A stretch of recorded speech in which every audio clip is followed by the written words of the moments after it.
Considering closing your standard chartered bank account. While some banks require a branch visit, you can often start the process or find detailed instructions online.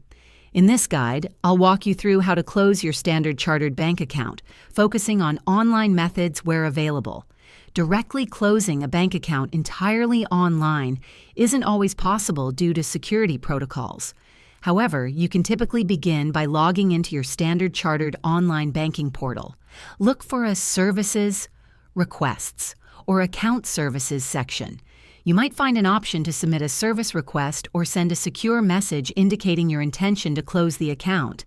Ensure you've withdrawn all funds and cleared any outstanding obligations before initiating the closure.